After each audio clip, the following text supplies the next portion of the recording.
Have you noticed the most grounded people in your life getting quieter, harder to find, strangely off the grid as if they slipped into a side street the rest of the city can't see?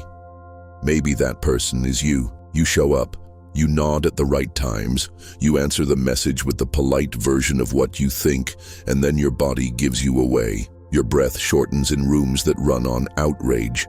Your jaw tightens when conversations are just recycled scripts wearing new headlines. Your eyes get heavy not from lack of sleep, but from carrying the weight of pretending to care about games you can now see through. There's a wordless fatigue that follows you home, a kind of soul bruise you can't explain, and the only thing that seems to help is silence, distance, and the hour of the day that belongs only to you. If that lands, you are not losing your edge.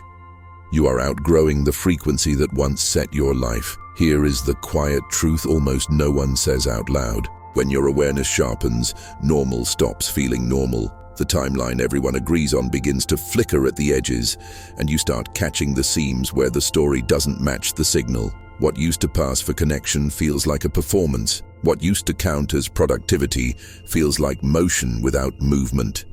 Noise rises. Your system hears the static as a tax, and suddenly the cheapest way to survive is to step back. Not because you're above people, but because your inner instrument can no longer stay in tune in rooms built for distortion. The disappearing you're seeing is not a tantrum, it's a calibration. There is a shape to this that repeats. First, you notice a mismatch you can't argue away. Your body votes no while your calendar keeps voting yes. Then you begin to forget how to perform your old role on command. Your laugh arrives half a second late.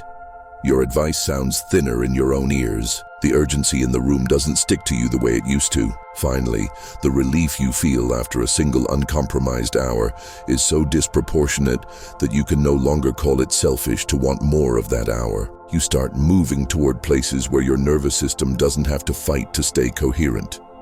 Fewer notifications, fewer debates that are actually rehearsals. More time with people who don't need you to translate yourself into smaller words. To outsiders, it looks like you went missing. Inside, you know you finally stopped misplacing yourself. If you need a practical name for what is happening, call it attention hygiene. Call it leaving the broadcast that runs on fear and joining the small channel where reality speaks in coordinates. The more awake you become, the more those coordinates stand out. Patterns repeat until you notice. The same phrase lands from unrelated mouths. The same time of day keeps brightening your mind while the rest of the schedule feels like wet clothing. The same tug shows up in the same direction, no matter what else changes. Responding to that is not avoidance. It's navigation. Every organism seeks conditions that support its function. You are doing the human version of turning toward light. This withdrawal has a second layer most people misunderstand. It isn't just about getting away from something. It's about making space for what your next life needs in order to assemble. Some changes cannot survive in noisy air. They require quiet the way seedlings require soil. You can't shift timelines with 1,000 eyes asking you to stay legible to the old one. You can't hear the new instructions if you keep translating them into a language designed to keep you in place. Stepping back is not abandonment of duty. It's the only way to keep your duty from being consumed by performance. If fear rises here, it will try to bargain. It will say that if you become harder to find, you will be forgotten. It will warn that choosing coherence means losing your chance to matter. Notice how quickly your breath returns when you imagine the alternative. Staying where you're seeing has to shrink so you can be invited back. Keeping your instrument detuned to remain familiar. Carrying the same argument home night after night. That is not belonging. That is billing your life to the wrong account. You are not leaving people. You are leaving the frequency that made you unreadable to the ones who can actually see you. In the minutes ahead, we will map this disappearing with precision. You will learn to tell the difference between escapism and alignment by one reliable metric your body trusts. You will see why your energy collapses in certain rooms no matter how disciplined you are. You will understand the mechanics of moving from noisy networks to coherent pockets without burning bridges you may not need to cross again, but do not need to destroy. Most importantly, you will receive a simple ritual of re-entry you can run in under 2 minutes, the kind that lets you come back to yourself even when the world is loud, and lets you build a life that doesn't require you to disappear to be well. If this message feels like the sound your life has been trying to make, stay close. You are not vanishing. You are concentrating. The world says you're withdrawing. Your future says you're arriving. Let's make sure you arrive somewhere that can hold you. The first proof that you are not imagining this shift is how your system responds before your thoughts do. You enter certain rooms, and your breath rises by itself, as if the air had thinned. Your jaw patrols. Your gaze narrows to the safest corner of the conversation. You leave with the kind of fatigue that coffee cannot touch, because it is not muscle tiredness, it is frequency tiredness. In other places, the opposite happens. Your shoulders lower one notch, your attention widens without effort, and time stops rushing you. The body is not dramatic. It is precise. It is telling you which environments fund your awareness and which environments tax it. And it is telling you faster than your intellect can translate. When you ignore this, life gets noisy and expensive. When you honor it, the signal grows louder and the path begins to organize itself around you. What changes with awakening is not your love for people. It is your tolerance for distortion. You can no longer pretend a conversation is honest when every sentence is a performance. You cannot trade your clarity for belonging without paying for it later. The old currency was approval. The new currency is coherence, and coherence has different economics. It does not ask you to be perfect. It asks you to be proportional. Speak the truth your nervous system can carry without collapsing. Choose the actions that leave you quieter 10 minutes later rather than applauded for 60 seconds. Leave a smaller footprint sooner rather than a grand gesture that sends you into recovery. This is not withdrawal as rejection. It is conservation. You are refusing to spend your signal where it cannot land. Part of the disappearance is simply attention refusing to be rented by machines that profit from your agitation. You can feel how your mind frays when you scroll through rooms that run on outrage. You can feel how your center dissolves in debates that are just scripts arguing with other scripts. These architectures were designed to keep you reactive. Awake people are stepping out not because they are fragile, but because they recognize the math. If every visit cost you an hour of coherence to recover, the price is wrong. You are not missing out by leaving. You are opting out of an economy that treats your presence as fuel. Another layer is the mismatch between the role you learned to perform and the person you have become. The role knew how to keep peace by translating yourself into acceptable fragments. The person knows that translation is dilution. After a while, the words fall out of sync with the voice that carries them. Your laugh arrives late. Your advice lands like air in your own ears. Your calendar fills with duties that do not touch your reason for having a calendar. This is not a personal failure. It is the natural friction of an identity outgrowing its container. The clean solution is not to shout louder inside the old role. It is to step sideways into spaces that do not require the role at all. The world often misreads this as arrogance or escapism. It is neither. It is a correction of altitude. Pilots know that turbulence reduces when you change levels by a few hundred feet. Awake people are doing the same thing. They are climbing or descending into layers of air where the ride is smoother, not because the world stopped moving, but because they are moving with a current that matches their aircraft. The proof that this is the right move is simple. Energy returns after you act. Sleep deepens. The day argues less. You do not need anyone's permission to trust evidence that plain. There is also the matter of repeats. When you are ready to migrate, reality starts speaking in patterns that are too consistent to be coincidence and too gentle to be coercion. The same book finds you twice through different mouths. The same invitation arrives from two separate directions. The same hour of the day keeps brightening you like a room that knows your name. Treat these not as temptations, but as coordinates. Coordinates do not demand, they disclose. Your job is to meet them with one precise move that your system can keep without injury. The move may be as small as moving a device to another room, as quiet as saying one truer sentence, as practical as protecting the hour that feeds your work. The cumulative effect is a migration so steady it looks like you vanished, when in fact you finally appeared where you belong. And then there is the noise that calls itself responsibility. It will insist that your presence in the old rooms is required, that being less available is a sin, that stepping back is abandonment. Test this by feel rather than by fear. The kind of responsibility that is good for you feels grounded in the body and leaves you clearer after you carry it. The kind that drains you feels like a contract written in a language you never agreed to speak. You are allowed to renegotiate contracts that cost you your signal. You are allowed to give where your giving multiplies rather than evaporates. You are allowed to be legible to yourself before you try to be legible to people who prefer your mask. What emerges on the other side of these choices is not exile, it is topography. Small pockets of coherence appear the way springs appear in a dry landscape. A studio with afternoon light that asks nothing from you but your presence. A conversation that does not need defense to feel safe. A routine so ordinary it feels radical because it feeds you more than it displays you. From these pockets, contribution becomes real again because you are no longer paying for it with the part of you that keeps you alive. In the next section, we will get specific. You will learn a 2-minute way to reset your state so you can walk into any room without losing yourself. You will learn how to choose boundaries that read as clarity rather than as combat. You will learn how to pair your quieter attention with one undeniable act each day, so your life does not need permission to change. This is how disappearing stops looking like absence and starts functioning as a bridge. Here is the reset you can carry into any room without losing yourself, and it takes less time than finding the right playlist. Sit or stand where your feet can feel the floor, and let one unhurried exhale tell your system there is no emergency.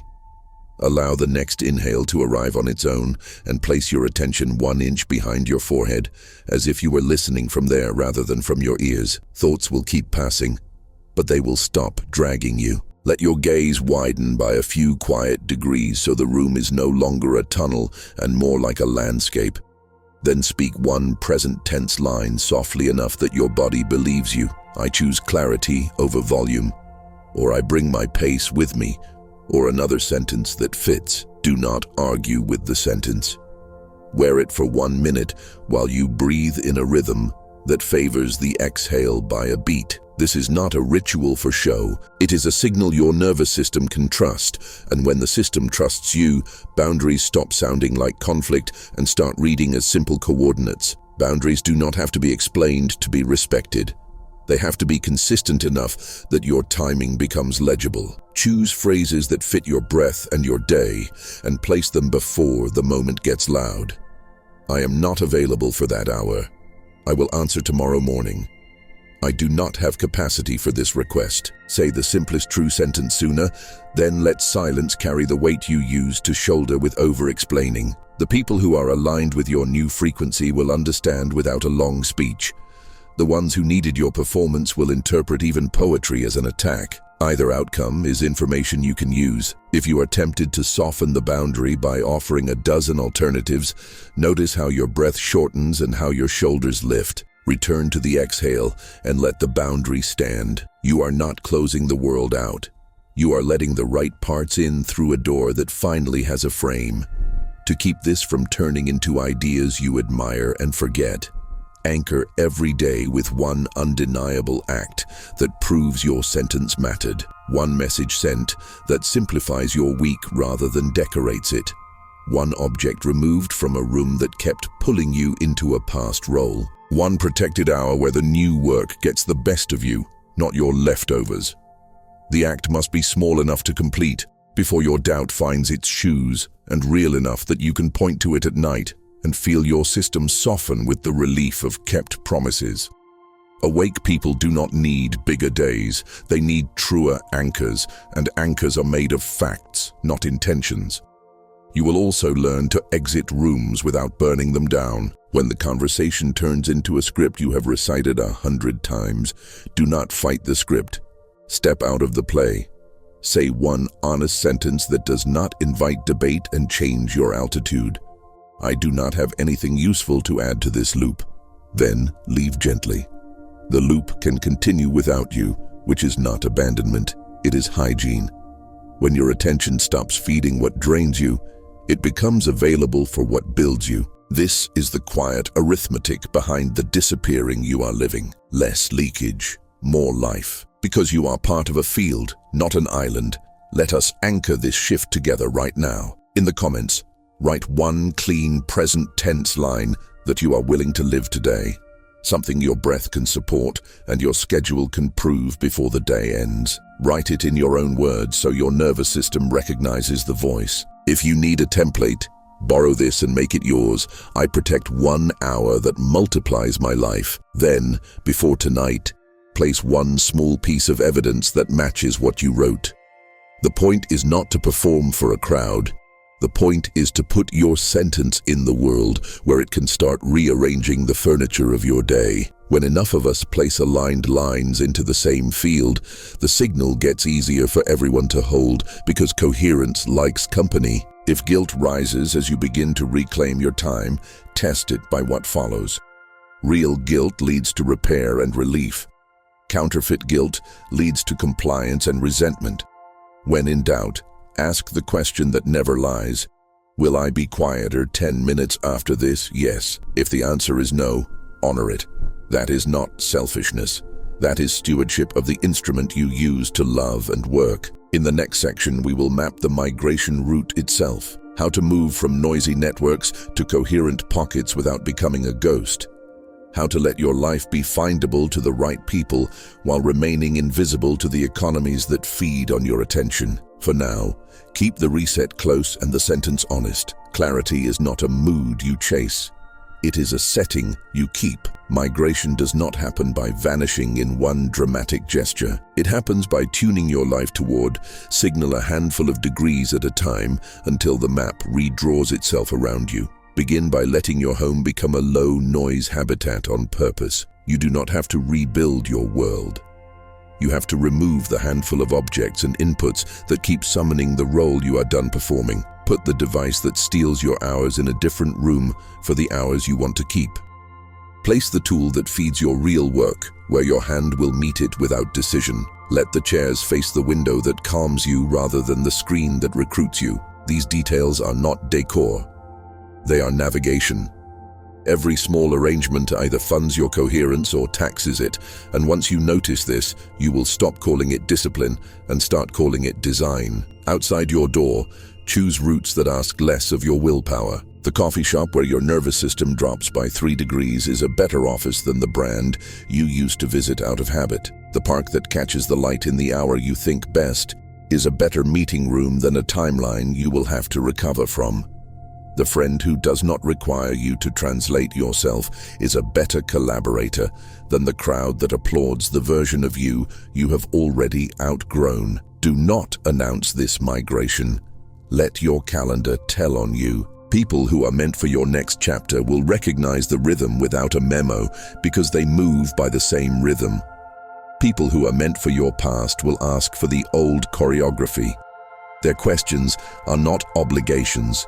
They are weather reports about a climate you no longer live in. Work becomes easier to carry when you build it from pockets outward rather than trying to reform the whole city in 1 week. Protect 1 hour that multiplies your life and let every other hour negotiate around that non-negotiable. If your work needs a specific state, create a short runway that delivers you there reliably. Breathe the way you practiced.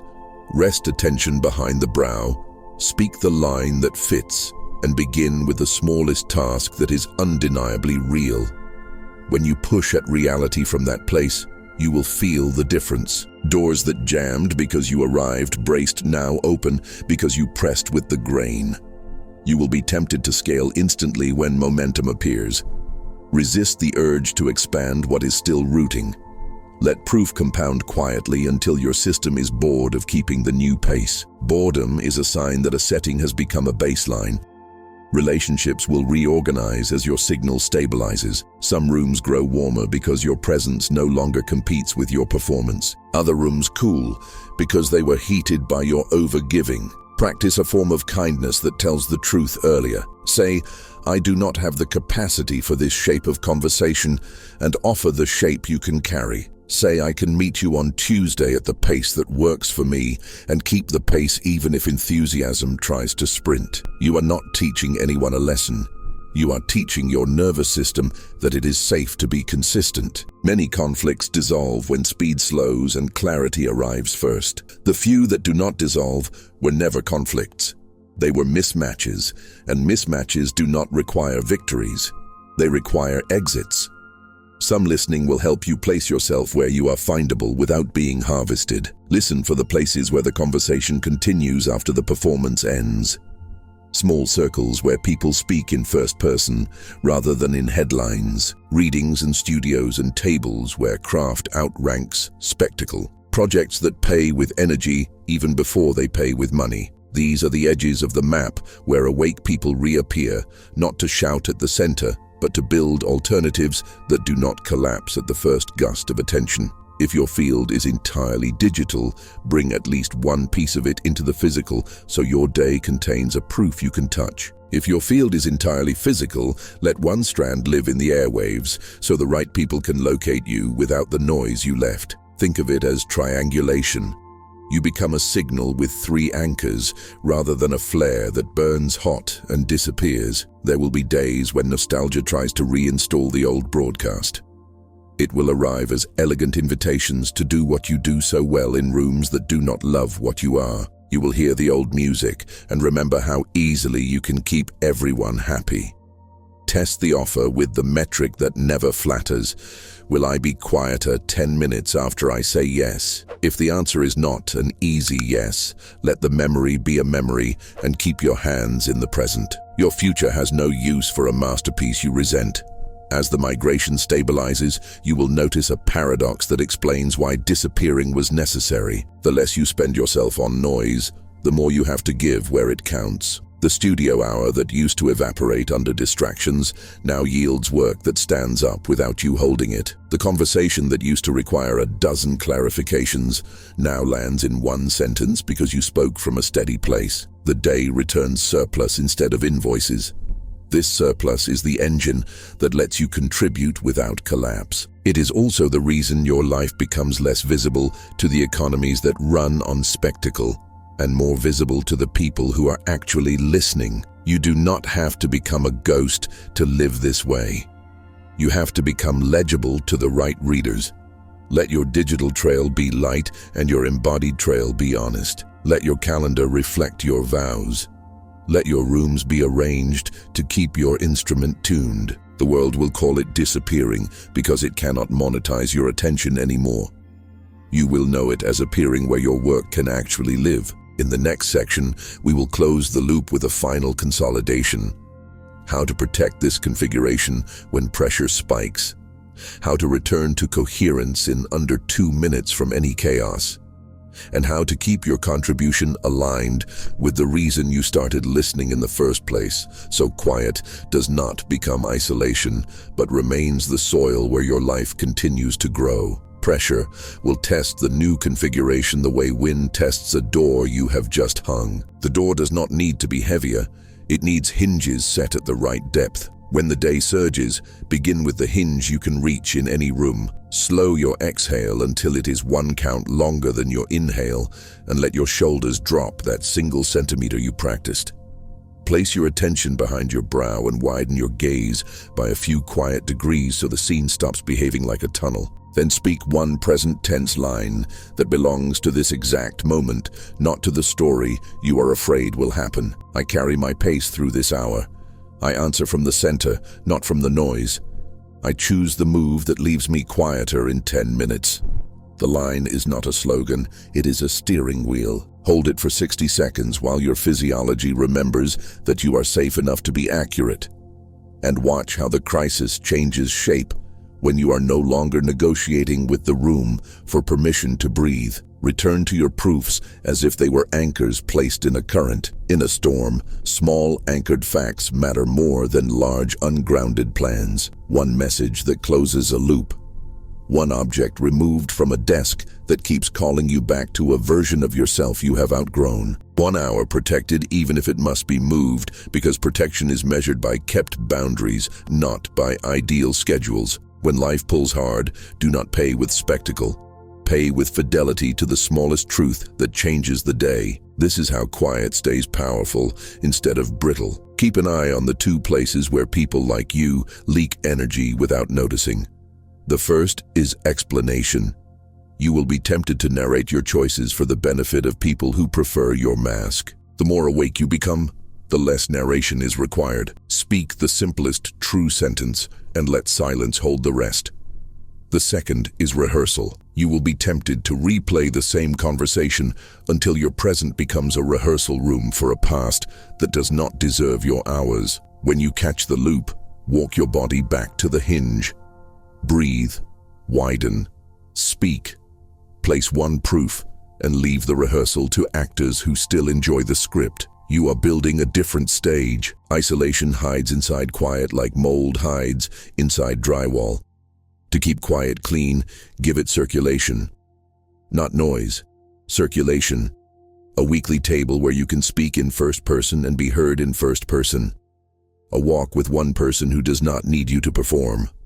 A practice that keeps the instrument tuned in company, not just in solitude. You are not disappearing to become less human.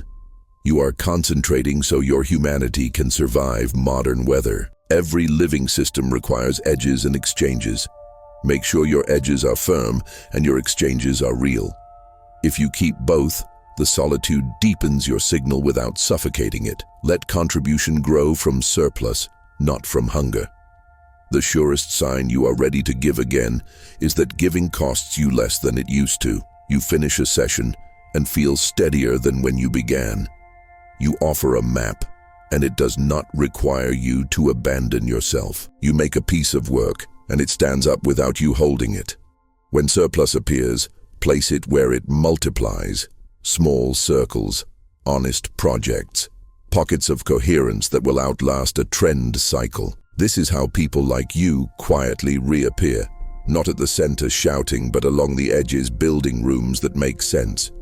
You will still be invited to the old broadcast. Invitations may come dressed as emergencies, opportunities, or nostalgia. Test each with the metric that never flatters. If I say yes, will I be quieter 10 minutes after the call ends? If not, the answer is no, delivered early and clean. No is a tool for keeping the channel clear, not a weapon. Use it with the softness of someone protecting a fire in wind.